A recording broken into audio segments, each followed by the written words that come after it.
সুলাইমান নবীর জামানায় উনার এক এলাকায় এক বাড়িওয়ালা, তার বাড়ির সামনে একটা গাছের মধ্যে বাসা বাঁধছিল। ওই বাসার মধ্যে পাখি ডিম দিছে। বাড়িওয়ালার বাড়ির পাশে যে গাছটা লাগিয়েছিল ওই গাছের মধ্যে পাখি ডিম দিছে। এখন বাড়িওয়ালার গাছ দিকা সে দাবি কইরা প্রতিদিন ওই বাসা থেকে ডিম গুলাই না সে খেয়ে ফেলে। এখন পাখি যখন উড়ে উড়ে বাসায় আসে, আইসা দেখে তার ডিম গুলা বাসার ভিতরে নাই। এখন পাখির তো মনে ব্যথা যে আমি ডিম দেই বাচ্চা দেওয়ার জন্য, আর এই বাড়িওয়ালা ডিম গুলা নিয়ে খাইয়া ফেলে। পাখি মনের মধ্যে খুব বড় ধরনের একটা ব্যথা, মনের ব্যথা নিয়ে পাখি উড়ে উড়ে বাদশা সুলাইমান নবীর কাছে আসলো। আয়েশা বলতেছে, ও বাদশা সুলাইমান, আমি আপনার কাছে বুক ভরা একটা ব্যথা নিয়ে আসছি। বাদশা সুলাইমান বললেন, কিরে পাখি, কি এমন ব্যথা তোমার মনে? পাখি ডাক দিয়া কয়, বাদশা সুলাইমান, আমি বড় আশা নিয়া আমার বাসার মধ্যে ডিম দেই, কিন্তু যেই বাড়িওয়ালার গাছের মধ্যে আমি বাসা বাঁধলাম ওই বাড়িওয়ালা গাছের দাবি কইরা প্রতিদিন আমার বাসা থেকে ডিম গুলা নিয়ে খেয়ে ফেলে, যার কারণে আমি আর বাচ্চা দিতে পারি না, সুলাইমান নবী বললেন, ঠিক আছে, তোমার মনের কষ্টটা আমি বুঝতে পারছি, আমি তোমার মনের ব্যথা দূর করব। আমি আজকেই বাড়িওয়ালাকে বলবো সে যেন আর কোনোদিন বাসা থেকে ডিম নিয়ে না খায়। এই কথা বলার সাথে সাথে পাখি খুশি হয়ে বাসায় চলে গেল উড়ে। সুলাইমান নবী ডাক দিলেন ওই বাড়িওয়ালারে।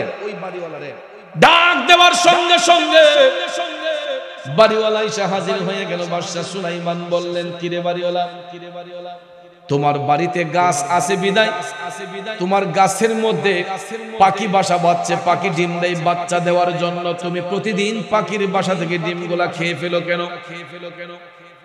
তোমাকে আজকে থেকে নিষেধ করলাম, আর কোনোদিন পাখির বাসা থেকে ডিম গুলাই না খাইবা না। তখন সে বলতেছে, ঠিক আছে হুজুর, আপনি যদি বলছেন আমি আর কোনোদিন বাসা থেকে ডিম আইনা খাইব না। এই কথা বইলা সে যখন চলে গেছে, যাবার পরে পাখি তো ভাবছে ওই বাড়িওয়ালা আর ডিম খাবে না। পাখি বাসার মধ্যে পরের দিন আবার ডিম দিল।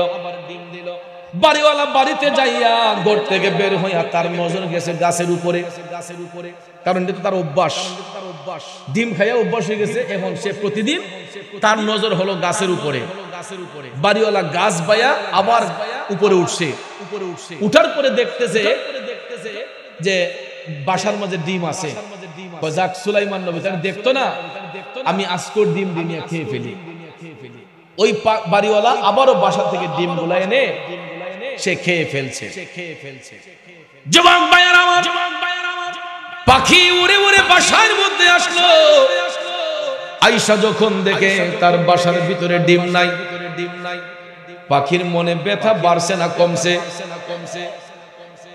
পাখি উড়ে উড়ে আবার সুলাইমান নবীর কাছে গেল। ও বাদশা সুলাইমান, আপনি কেমন বিচারক, কি বিচার করলেন? আপনি বারণ করার পরেও ওই বাড়িওয়ালা তো বাসার ভিতরে ডিমগুলা রাখে নাই, আজকেও সে আমার বাসার ডিম খেয়ে ফেলছে। সুলাইমান নবী একটু রাগান্বিত হয়ে গেলেন।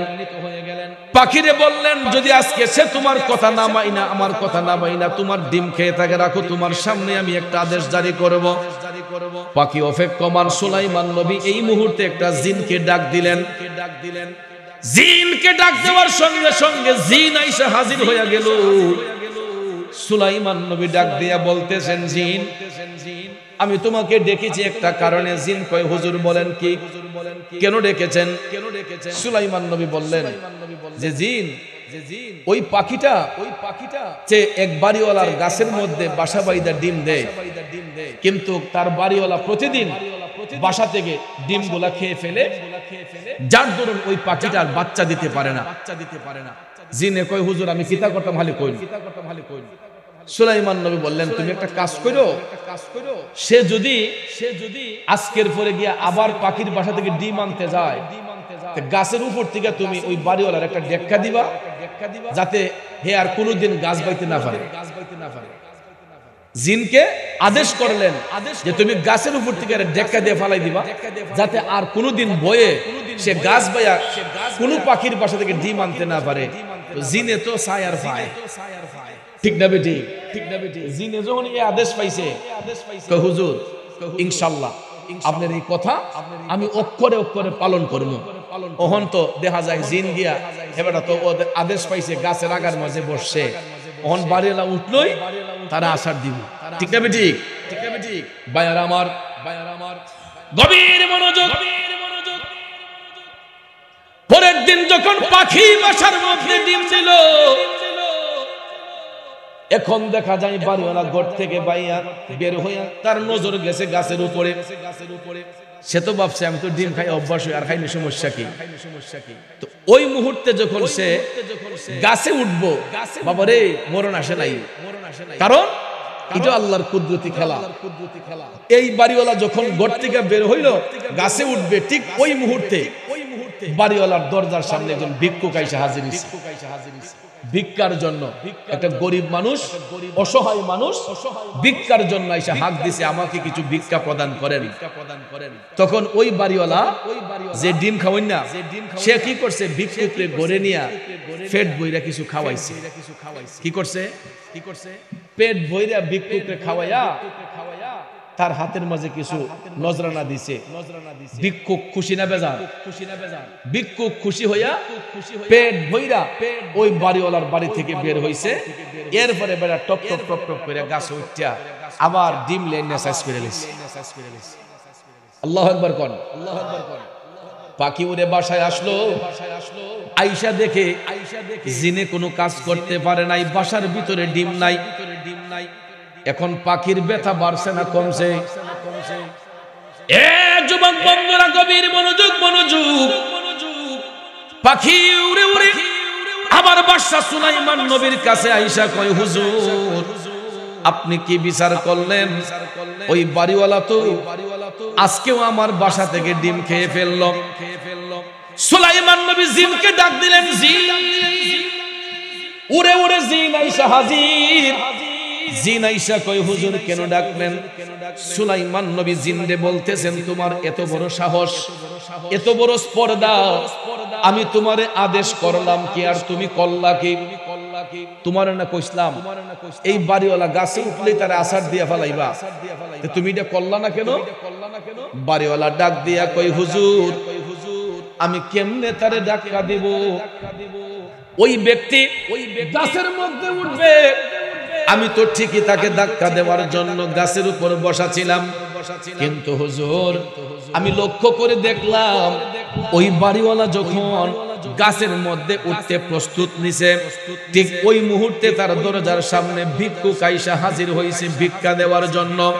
হুজুর আমি জিন লক্ষ্য করে দেখেছি, ওই বাড়িওয়ালা ভিক্ষুককে পেট ভরাইয়া খাওয়াইলো, তার পেটের ক্ষুধা নিবারণ করে দিছে, ভিক্ষুকের হাতের মধ্যে কিছু নজরানা দিছে। হুজুর তারপরে ভিক্ষুক যখন খুশি হইয়া তার বাড়ি থেকে বের হয়েছে, এরপরে আর ওই বাড়িওয়ালা যখন গাছে উঠতে চাইলো, আমি তার ধাক্কা দেওয়ার জন্য প্রিপারেশন নিয়েছিলাম। এমন সময় লক্ষ্য করে দেখি হুজুর পূর্ব এবং পশ্চিম প্রান্ত থেকে দুইজন ফেরেশতা আইসা আমি জিনকে এমন ধাক্কা মারছে, আমার পৃথিবীর এক প্রান্ত থেকে আরেক প্রান্ত নিয়ে ফালাইয়া দিছে।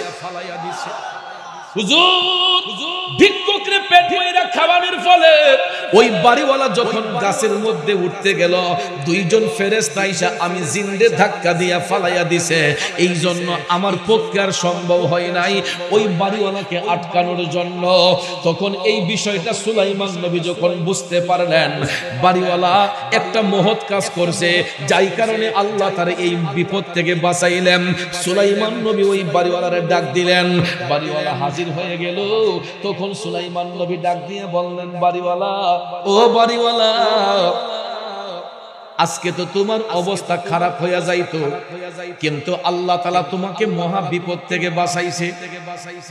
বাড়িওয়ালা কো হুজুর কেমনে? তখন সুলাইমান নবী বললেন যে তুমি যে প্রতিদিন পাখির বাসা থেকে ডিম গোলাইন না খাও, আমি তো আজকে এক জিন দিয়ে আদেশ করছিলাম তোমার গাছের উপর থেকে আসার দিয়ে ফালাইবার লেগে, যাতে আর গাছ বইতে না পারো। কিন্তু তুমি গাছে উঠার মুহূর্তে তোমার দরজার সামনে ভিক্ষুক হাজির হয়েছিল। ভিক্ষুক হাজির হইয়া তোমার কাছে ভিক্ষা চাইছিল। তুমি ওই ভিক্ষুকরে পেট বইরা খাওয়াইছো, তার হাতে কিছু নজরানাও দিছো। তখন ওই বাড়িওয়ালা ভাবতেছে আসলে তো কথাগুলা ঠিক, কিন্তু সুলাইমান নবী জানে কেমনে? সুলাইমান নবী তো জানার কথা না, ঠিক না ঠিক? তখন সে বুঝলো যে না, তাইলে জিনে সত্যি দেখছে, দেখা এই সংবাদ সুলাইমান নবীর কাছে কইছে। কথা কোন ঠিক কিনা? না কইলো আল্লাহর নবীগণ দেখতে পারে কি পারে না? ভাইয়ের আমার, বন্ধুর আমার, একটু মনোযোগ। সুলাইমান নবী তখন বললেন, এ বাড়িওয়ালা, ভিক্ষুকরে পেট বইরা খাওয়াইয়া দিছো, তার হাতের মধ্যে কিছু নজরানা দিছো, যেই কারণে আল্লাহ রাব্বুল আলামিন তোমাকে এত পছন্দ করছে। ভিক্ষুকের প্রতি সদয় হওয়ার কারণে, তুমি একটা মহৎ কাজ করার কারণে আল্লাহ তাআলা তোমার উপর খুশি হয়েছে। যেই কারণে তুমি বাড়িওয়ালা গাছে যখন উঠতে চাইছিলা, জিন তোমাকে ধাক্কা দিবে, এই সময় আল্লাহ দুইজন ফেরেশতা পাঠাইলেন, একজন পূর্ব থেকে, একজন পশ্চিম প্রান্ত থেকে। এই দুই ফেরেশতা এসে তোমারে ধাক্কা দিয়া পৃথিবীর এক প্রান্ত থেকে আরেক, এই ফেরেশতা জিনকে এক প্রান্ত থেকে আরেক প্রান্ত ফেলে দিয়েছে। যেই কারণে তুমি এই বিপদ থেকে বাইচা গেলা। বাড়িওয়ালা কো হুজুর কোন কি? সুলাইমান নবী বলেন, হ্যাঁ, তুমি যদি হালে আজকে উঠতা তোমারে সাইজ করত, কিন্তু দুইজন ফেরেশতা এসে জিনকে ধাক্কা দিয়া পৃথিবীর এক প্রান্তে নিয়ে ফেলাইছে মিয়া, যেই কারণে এই বিপদ থেকে তুমি বাঁচছো। তখন ওই বাড়িওয়ালা টপ টপ করে চোখের পানি চাইরা কান্না শুরু করে দিছে, টপ টপ করে কান্না শুরু কইরা দিছে। ডাক দিয়া কই, হুজুর আমাকে ক্ষমা করেন হুজুর, আমি আর কোনোদিন এই বিয়াদবি করব না। শুধু আমার বাড়ির গাছ কেন, অন্য কোন বাড়ির গাছেও যদি পাখি বাচ্চা দেয়, পাখি যদি বাসা বাইন্দা বাচ্চা দেয়, হুজুর আমি ওয়াদা করতেছি আর কোনোদিন কোন পাখির বাসা আমি ভাঙবো না, কোন পাখির বাসা থেকে ডিম আইনা খাইব না। তখন ভাইয়ার আমার, বন্ধুরা আমার, ওই ব্যক্তি যখন তার ভুল বুঝতে পারলো, ওই ব্যক্তি তার ভুল যখন বুঝতে পারলো, সুলাইমান নবীর কাছে যখন চুরি স্বীকার করলো, সুলাইমান নবী বললেন, তাইলে আর কোনোদিন তুমি কোন পাখির বাসা থেকে ডিম আইনা খাইবা না। কই ঠিক আছে হুজুর। তার মানে বুঝা গেল যে ভিক্ষুকরে ভিক্ষা প্রদান করলে বিপদ থেকে বাঁচা যায়। কথা কোন ঠিক না বেঠিক? কিন্তু ভাইয়ের আমার, এটা থেকে শিক্ষা হলো, আমাদের ঘরের মধ্যে অনেক সময় দেখবেন আমাদের দরজার সামনে ভিক্ষুক আইসা ভিক্ষার জন্য হাক দেয়, আছে না? ভিক্ষার জন্য হাক দেয়।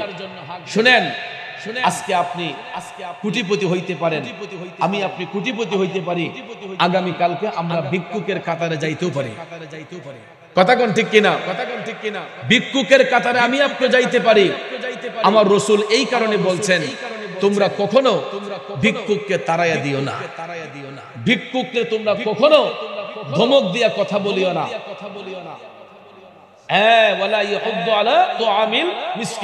তোমরা কখনো তাদের সঙ্গে খারাপ আচরণ করবা না, তাদেরকে তোমরা সবসময় সৌহার্দ্যপূর্ণ আচরণ করবা, আর কখনো তাদেরকে খালি হাতে ফিরাইয়া দিবা না। আমরা তো অনেক সময় খালি কইয়া দিলাই, হে আল্লাহ রাস্তা মাফ করে দাও, কই কি না, অনেক সময় দেখবেন ধমক মারি, এই যাও। কখন এটা করতে নাই, কারণ মন ভাঙ্গে না মসজিদ ভাঙ্গে, ভাঙ্গে আমার আল্লাহর ঘর, হে ভাঙ্গে আমার আল্লাহর ঘর, মন মন্দিরে আল্লাহর বাড়ি, ব্যথা দিস না তার ভিতর। মানুষের দিলে আঘাত করা আল্লাহর কাবা ঘরে আঘাতের শামিল। এই জন্য বিত্তবান মানুষ যারা আছেন, কখনো গরিবদেরকে ইনসাল্ট করতে নাই, ক্রিটিসাইজ করতে নাই, তাদেরকে নিয়ে অবজ্ঞা করতে নাই। আমরা সবার উচিত হলো, যখন ভিক্ষুক আমাদের কাছে কিছু সাহায্য চায়, আমরা তাদেরকে সহানুভূতি দেখিয়ে ভিক্ষুককে আমরা ভিক্ষা প্রদান করব। যার যার সামর্থ্য অনুসারে, যেটা হতে পারে সাধারণ দান, 5 টাকা, 10 টাকা, 20 টাকা, 100 টাকা, 500 টাকা, যাই আছে দেওয়ার চেষ্টা করবেন, খালি ফিরাইবেন না। কারণ ভিক্ষুককে ভালোবাসলে নবী খুশি হয়, আর নবী খুশি হলে আল্লাহ খুশি হয়। কথা কোন ঠিক না ঠিক? কারণ ভাইয়ার আমার, বন্ধুরা আমার, আজকে হয়তো আমরা টাকাওয়ালা হইছি, সম্পদওয়ালা হইছি, আমরা এমন এক দিন আসতে পারে রাস্তার ভিখারি হয়ে যেতে পারি। এই জন্য আল্লাহ রাব্বুল আলামিন ওই সমস্ত ব্যক্তিদের সঙ্গে ওয়াদা করেন যারা দিনদার, যারা ইমানদার, যারা আল্লাহর পথে খরচ করতে কৃপণতা করে না, যারা মানুষদেরকে ভালোবাসে, যারা মানুষের প্রতি সদয় হয়, যারা ভালো কাজ করে, অসৎ কাজ থেকে মুক্ত থাকে। আল্লাহ বলেন ওয়াদাল্লাহ, আমি ওয়াদা করতেছি আল্লাযীনা আমানু ওয়া আমিলুস সালিহাত, যারা ঈমান আনবে এবং সৎ কাজ করবে, ভালো কাজ করবে, লাহুম মাগফিরাতুন ওয়া আজরুন আযীম। আল্লাহ বলেন আমার পক্ষ থেকে ক্ষমা রয়েছে এবং তাদের জন্য আমি মওলার পক্ষ থেকে উত্তম পুরস্কার রয়েছে। তাইলে ভাইয়ের আমার, আল্লাহর কোরআন সত্য না মিথ্যা? যতক্ষণ সত্য না মিথ্যা, কোরআনে পাকে যদি আল্লাহ এই আদেশ দিয়ে থাকেন সেই অনুযায়ী আমাদের চলা দরকার আছে না নাই? কথা কোন আছে না নাই? আমি চ্যালেঞ্জ করে বলতে পারি আজকে এখানে অনেক লোক এশারের নামাজ কাজা কইরা বসছি, না মিছা কইলাম? অধিকাংশ লোক এশারের নামাজটা কাজা হইছে। রাগ করছেন আপনারা? গুসা নিছেন? অধিকাংশ মানুষ মাগরিব কাজা হয়েছে, আসর কাজা হয়েছে, জোহর কাজা হয়েছে, ফজর তো নাই। না ঠিক বললাম হুজুর? ফজর তো নাই। প্রায় সময় মসজিদের মধ্যে যাই, সফরত অবস্থায় থাকি, মাহফিল শেষে অনেক সময় মসজিদের মধ্যে ফজরের নামাজ পড়তে যাই। দেখা যায় ইমাম সাহেব, মুয়াজ্জিন সাহেব আর কয়েকজন বৃদ্ধ মুসল্লি, কয়েকজন মুসল্লি, যুব সমাজ নাই বললেই চলে। আর থাকবেই কেমনে? আমাদের যুব সমাজরা তো যেই কাজ করে সারা দিন সারা রাত, এই কাজ করে তো তাদের শরীর ক্লান্ত হয়ে যায়। কাজটা হইল সারা রাত এই যুবকরা এই সম্পদ লইয়া, এই মুনাজাত নিয়ে বসে থাকে, ঠিক না বেঠিক? আর ইডার মাধ্যমে কার ভিতরে কতটুকু বাইটা লাগানো যায়, কারে কেমনে অপমান করণ যায়, কোন জিনিসটা দিয়ে কারে কেমনে কালারিং বানানো যায়, কেমনে কারে রঙাইয়া জিকিরের ভিতরে গান ঢুকানো যায়, জিকিরের ভিতরে বাজনা ঢুকানো যায়, লিপচিংটা কেমনে মিলাইব। আহারে কি পরিশ্রমটা! ফেনা উঠতে জায়গা কথা কোন ঠিক না বেঠিক? এই এডিটর ভাইয়েরা সারাটা রাত পরিশ্রম কইরা এডিট মেডিট কইরা কেমনে একটা জিকিরের ভিতরে গান ঢুকাইব, কেমনে একটা জিকিরের ভিতরে এটা ডিজে গানের সাথে লিপচিংটা মিলাইয়া ভাবছে যে হুজুর একটু কালার করে দেই, মাঝপথে আমারও কিছু ভিউয়ার্স বাড়বো, টাকা পয়সা কিছু ইনকাম হইব। এই ধান্দায় অনেকে দেখবেন এখন একটা সহজ ব্যবসা পাইছে, আপনার ইউটিউব ফেসবুকে টাকা রুজি করা যায়। এখন যারে যেমনি ইচ্ছা কালারিং কইরা, আগে বুঝতাম মনে ফুলা বানিতা করে, ওহন দেখি বুড়া বেড়া কইতা। বাস্তব কথা, আগে ভাবতাম যে ছেলেরা মনে শুধু এগুলাই করে, ওহন দেখি বাপ রে, আমার বাপের বসে বেড়াইতো লঙ্গি রে লেংটি আডাইয়া দেয়া যায় কুস্তি লইয়া এই পুকুরের মাঝে ফালদা পরে বেড়ার মতো জনকে দেখা। আল্লাহ হেদায়েত করুক, জোরে কোন আমিন। কারণ আমরা ফিতনার জামানায় চলে আসছি। আমার রাসূল যা যা বলতেন ১৫০০ বছর আগে যা যা বলেছিলেন এগুলা বাস্তবে এখন রূপান্তরিত হচ্ছে। কারণ নবী তো আমাদেরকে কোনো ভুল সাজেশন দেন নাই। আমার রাসূল ১৫০০ বছর আগে যেই কথা বলেছিলেন সত্যি সত্যি এইগুলার বাস্তব রূপরেখা এখন আমরা অক্ষরে অক্ষরে দেখতেছি। আমার রাসূল বলেন ফিতনার জামানায় এমন একটা সময় আসবে, বছরটাকে মনে হবে মাসের মতো, মাসটাকে মনে হবে সপ্তাহের মতো, সপ্তাহটাকে মনে হবে দিনের মতো।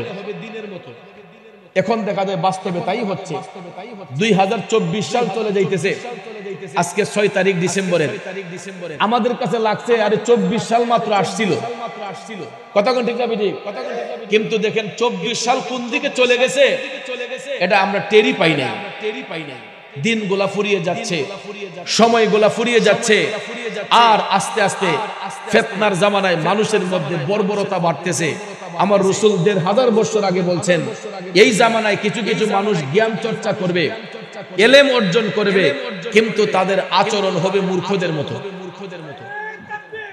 আল্লাহু আকবার, আল্লাহু আকবার, ইয়া রাসূলুল্লাহ, গাউসুল আজম দস্তগীর জিন্দাবাদ। বাবাজির আমার, রাসূল বলেছেন যে এমন একটা জামানা আসবে যেই জামানায় মানুষ জ্ঞান অর্জন করবে কিন্তু তাদের আচরণ হবে মূর্খদের মতো। এখন বর্তমান সময়ে আমরা তাই দেখতে পাচ্ছি। কথা কোন ঠিক কিনা? আমার ভাইয়েরা, হেদায়েতের কথা বলবে আলেমগণ, কোরআন সুন্নাহর কথা বলবে আলেমগণ, মতের বাহিরে একটু চলে গেলে আকীদার গরমিল হয়ে গেলে এ বলে অমুক আসতে পারবে না, অমুক বলে তমুক আসতে পারবে না। বন্ধুরে, এখন দেখা যায় ইসলামের ভিতরেও ফিতনার সৃষ্টি ঢুকে গেছে, ইসলাম ধর্মের ভিতরেও ফাটল বিভাজন সৃষ্টি হয়ে গেছে। কিন্তু ভাইয়ের আমার রাসূল তো এই বিভাজন আমাদেরকে করে দেন নাই। রাসূল আমাদেরকে ধৈর্যের শিক্ষা দিয়েছেন, মায়ার নবী আমাদেরকে উত্তম শিক্ষা দান করেছেন। আজকে নবীর শিক্ষা অর্জন করব দূরের কথা, দেখা যায় নবীর বদনাম করেই শেষ করা যায় না। ঠিক না বেঠিক? শুধু নবীর নিয়ে মারামারি, নবী নিয়ে টানাটানি, কেডা রসুলকে এই মিলাদ কিয়াম করলো, কে রসুলকে হাজির নাজির বললো, এটা বললেই দেখা যায় একটা মারামারির সৃষ্টি হয়। আমার রসুলের প্রশংসা যত বেশি করা যায় ততই তো আল্লাহ খুশি হয়। ঠিক না বেঠিক? আপনার যদি পছন্দ না হয় আপনি করবেন না, আমাদেরকে বাধা দেন কেন? আমরা নবীর মিলাদ করব, অসুবিধা নাই। আমরা দাঁড়াইয়া রসুলকে সালাম দেব, অসুবিধা কি? আপনার যদি ভালো না লাগে আপনি কইরেন না ভাই, আপনার ভাবে আপনি থাকেন, আমাদের ভাবে আমাকে থাকতে দেন। ঠিক না বেঠিক? কিন্তু দেখা যায় এখানের মধ্যে ফিতনা। কিন্তু ভাইয়ার আমার, এই ফিতনাকে ইসলাম পছন্দ করে না। কারণ যারা ফিতনা সৃষ্টি করে সমাজের মধ্যে, এরাই হলো বেঈমান, এরাই হলো মুনাফিক। যেই কারণ দেখেন আল্লাহর হাবিব সাল্লাল্লাহু আলাইহি ওয়াসাল্লাম নিজে আঘাতপ্রাপ্ত হয়েছেন, নিজে ব্যথিত হয়েছেন, উম্মতকে শিক্ষা দিয়েছেন। আমার রাসূল ব্যথিত হয়ে উম্মতকে শিক্ষা দিয়েছেন যে যারা ধৈর্যশীল ব্যক্তি, যারা ক্ষমা করতে জানে, এরাই হলো মহৎ। কথা কোন ঠিক কিনা? কিন্তু ভাইয়ের আমার, বন্ধুরা আমার, আরবদের সম্পর্কে রাসূল কিছু বলতে নিষেধ করেছেন। এই জন্য পৃথিবীর মানুষরা আরবীদের সম্পর্কে কিছু বলে না। কিন্তু হাদিস শরীফে রাসূল বলেছেন কিয়ামত সংঘটিত হওয়ার আগে পৃথিবীর 3 জায়গায় ভূমিধসে অনেক মানুষ তলিয়ে যাবে। পৃথিবীর 3 জায়গায়, একটা পৃথিবীর পূর্বাঞ্চলে, আর একটা পৃথিবীর পশ্চিমাঞ্চলে, আর একটা হলো আরব ভূপৃষ্ঠে। একটা আরব ভূপৃষ্ঠে আমার রাসূল বলেছেন কিয়ামতের পূর্বে এই 3টা জায়গা অনেক মানুষ তলিয়ে যাবে কিয়ামত সংঘটিত হওয়ার আগে। একটা পৃথিবীর পূর্বাঞ্চলে, পশ্চিমাঞ্চলে, আর আরব ভূপৃষ্ঠে। কারণ মানুষ যখন অজ্ঞতার বশীভূত হয়ে মানুষ যখন পাপ করতে শুরু করবে, করতে করতে করতে আল্লাহ তাদের উপর নারাজ হয়ে যায়, আল্লাহ তাদের উপর নারাজ হয়ে যায়। আর যখন মানুষ সীমা লঙ্ঘন করবে, অতিরঞ্জিত করবে, তখনই আল্লাহর গজব আসতে শুরু হবে। আর রাসূল বলেছেন এই 3টা জায়গায় ভূমিধসে মানুষগুলা তলিয়ে যাবে এবং অজ্ঞতা বেড়ে যাবে। আর পুরুষগুলা নারীদের কাছে জিম্মি হয়ে যাবে, পুরুষগুলা নারীদের কাছে জিম্মি হয়ে যাবে, হাট বাজার হয়ে যাবে নারীদের, আর পুরুষরা হয়ে যাবে গরবন্দি। কথা কোন ঠিক না বেঠিক? বাস্তবতা আপনারা মিলিয়ে দেখবেন। বাজার হাটে যান, শহরে বন্দরে আমি দেখলাম হাট বাজারে আমাদের মা বোনরা বেশি। না মিথ্যা বললাম? আমাদের মা বোনরা বেশি। এটা কিভাবে? আমি প্রায় সময়, আমি তো সংসারী মানুষ, আমারও তো পরিবার আছে, ছেলে মেয়ে আছে, তো আমি প্রায় সময় নিজের হাতে বাজার করাটা পছন্দ করি। একটা জিনিস নিজের চোখে দেখলে যেমন কিনতে পছন্দ হয়, ভালো লাগে। আমি অনেক সময় বাজারে যাই, মাস্ক মুখে দিয়া বাজারে যাই, কারণ যেখানে যাই এখানে খালি সেলফি সেলফি। হুজুর একটা ছবি তুলি, এটা একটা ভালোবাসার বহিঃপ্রকাশ। অনেকে কয় দেখো না বাজারে গো এটা। আসলে দেখেন এটা মানুষের আবেগ। একটু আগে ঘরে বসলাম, অনেক পোলাপান গিয়া হুজুর আপনার সাথে ছবি তুলবো। আমি যদি না করি তবে দেখো না বেটা একটু ওয়াশ করে দিকে একটু ফাটন দেয় বেশি, একটা ছবি তুলতাম গেছি দিছে না সাইড। কইবনি ওহন নিরুপায় হইয়া দেখা যায় তার মনের আবেগটাকে এই ঠিক রাখার জন্য, তার ভালোবাসাটারে প্রাধান্য দেওয়ার জন্য সুন্দর করে দাঁড়াই একটা ছবি তুলতে হয়। তো বাজার হাটে গেল অনেকে চিন্তা নাই। আর এখন তো অ্যান্ড্রয়েড মোবাইল সবার হাতে, আগে তো ছবি তুলতে স্টুডিও যাওয়া লাগতো। ঠিক না ও? এই চেয়ারের মাঝে কত সুন্দর করে বইয়া সবটিরে বুনকি দিয়ে ছবি তুলছে। অনেক সময় দেখা যায় মহিলা মা বোনরা বাজারের ভিতর দিয়ে হাঁটলে তাদের গায়ের সঙ্গে গা লেগে যায়, গায়ের সঙ্গে গা লেগে যায়। এখন একটা জিনিস কিনতে গেলে তো এমনি গিয়ে অত জান বাসে না। ঠিক না বেটি? এখন আমরা তো চেষ্টা করি একটু ফাঁস কেটে দেওয়ার জন্য, অনেক মানুষ আছে দেখলে আফা দেখছি না সরি, ঠিক না বেঠি, দেখা দিয়া লাগাইয়া এরপরে কবে আফা দেখছি না সরি, আসেনি মেমন, তাহলে মহিলা, আমাদের স্ত্রী, আমাদের মা বোন, আমাদের ঘরের মহিলারা রাস্তাঘাটে গেলে, বাট বাজারে গেলে আরেকটা পুরুষের গায়ের সঙ্গে ধাক্কা লাগলে এটা কি আমাদের সম্মান বাড়ে না কমে?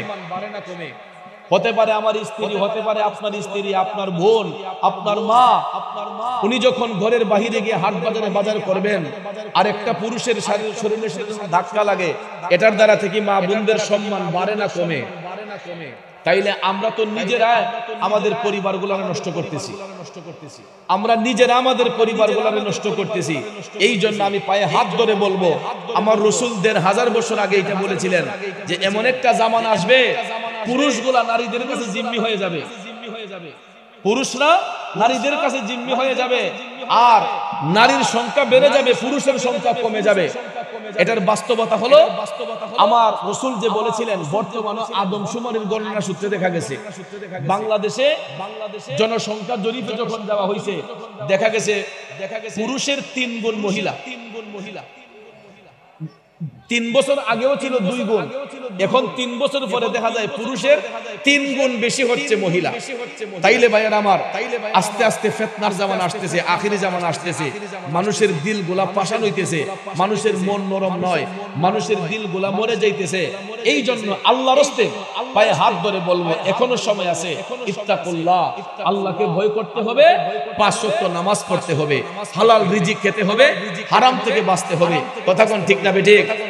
হারাম থেকে যদি না বাঁচেন, হালাল রিজিক যদি আমরা না খাই, তাহলে আস্তে আস্তে দেখবেন আমাদের মধ্যে কলহ বিবাদ বাড়বে, মারামারি বাড়বে, হিংসা নিন্দা বাড়বে, এরকম ভাবে আস্তে আস্তে আপনার সমাজ নষ্ট হবে। তো আমরা কি চাই আমাদের আচরণে সমাজ নষ্ট হোক? তাইলে আল্লাহর রাস্তে পায়ে ধরে বলবো, ওয়াজ শুধু শুনলে হবে না, ওয়াজ শুনে আমল করতে হবে, 5 ওয়াক্ত নামাজ, হালাল রিজিক, এইগুলোর প্রতি গুরুত্ব দিতে হবে।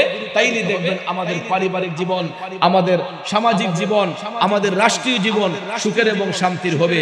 ভাইয়ার আমার, বন্ধুরা আমার ভাই জনাব শফিকুল ইসলাম মেম্বার, সে একজন সামাজিক মানুষ, কিন্তু সে একটা বছর এই মাহফিলটা আজকে করার পর থেকে আবার আগামী বছর 6 ডিসেম্বর আমার আগ পর্যন্ত আমার প্রায় সময় তো আমার সাথে দেখা সাক্ষাৎ হয়। তো দোস্ত, এই মাহফিলটা করার পরে, করার আগে একটা টেনশন থাকে, আর করার পরের দিন থেকে আরেকবার একটা টেনশন শুরু হয় যে একটা বছর আল্লাহ বাঁচাইবনি, বাঁচাইলে আবার এই মাহফিলটা নিয়ে করতে পারবো। কয় যা কিছু করছি জীবনে দোয়া করেন যাতে এই মাহফিলটা কইরা যাইতাম পারি আমার ওয়ার্ডবাসীর নিয়া। তাহলে দেখেন, মানুষ সামাজিক কাজ করতে গিয়েও আমার শফিকুল ইসলাম ভাই একটা দ্বীনি খেদমত, একটা মাহফিল তার বাড়ির আঙ্গিনায় জারি রাখছে। এই মাহফিলটা যে করছে, এটা কি ভালো কাজ করছে না খারাপ কাজ করছে? শুনেন, আমরা সবাই কিন্তু অপরাধী, পাপী, দোষ কম বেশি সবারই আছে, আছে না? আমি যে এত বড় বক্তা, আমি কি বলতে পারবো যে আমি গুনাহ করছি না? আমার তো কাইকে গুনাহ আছে, অক্ষরে অক্ষরে গুনাহ আছে, আসেনি? তো ভাইয়ের আমার, মানুষ হাজারটা অন্যায়ের বিরুদ্ধে কিছু কিছু ভালো কাজ করার কারণে আল্লাহ তারে ক্ষমা করে দেয়। কিছু কিছু অপরাধ করার পরেও কিছু ভালো কাজের কারণে আল্লাহ তার বান্দাদেরকে আসান করে দেয়, ক্ষমা করে দেয়। তাহলে আমি মনে করি আমার বন্ধুবর জনাব শফিকুল ইসলাম মেম্বার এই ওয়ার্ডবাসীকে নিয়ে, 7 নং ওয়ার্ডবাসীকে নিয়ে আপনাদের সহযোগিতায় প্রতি বছর যেই মাহফিলটা করে, আমি মনে করব সে যদি তার জীবনে কোনো অন্যায় করেও থাকে, এই সমস্ত কিছু ভালো কাজের কারণে আল্লাহ তারে ক্ষমা করতে পারে। কথা কোন ঠিক না ঠিক? আমাদেরকে ক্ষমা করতে পারে। তো এই জন্য আজকে আমি লম্বা চড়া সময় আপনাদেরকে দিতে পারবো না, কারণ আমি আরেক জায়গায় যেতে হবে, কারণ আমি জানি যে এখানে আমার আলোচনার সময় থাকে বা দেশা। এই জন্য ভাইয়ার আমার, আমি লম্বা আলোচনা কইরা আজকে সময় নষ্ট করব না। নারায়ে তাকবীর, জি নারায়ে রিসালাত, আহলে সুন্নাত ওয়াল জামাত। আমার ভাই আলহাজ কারি নজরুল ইসলাম আশিকি সাহেব, তিনিও কিছু আলোচনা করবেন। আমি কিন্তু এখন যাইতেছি না, আরো কিছুক্ষণ আছে আপনাদের সাথে। আমি যে আজকে যিনি আমাদের মধ্যে আরেকজন বক্তা আসছেন, আমার পরে আসবেন ইনশাআল্লাহ, হযরত মাওলানা ওলিউল্লাহ ফারুকী সাহেব। এটাও একজন গর্বিত বাবার সন্তান, কারণ একই পরিবারে 7টা ভাই আলেম। মারহাবা কোন।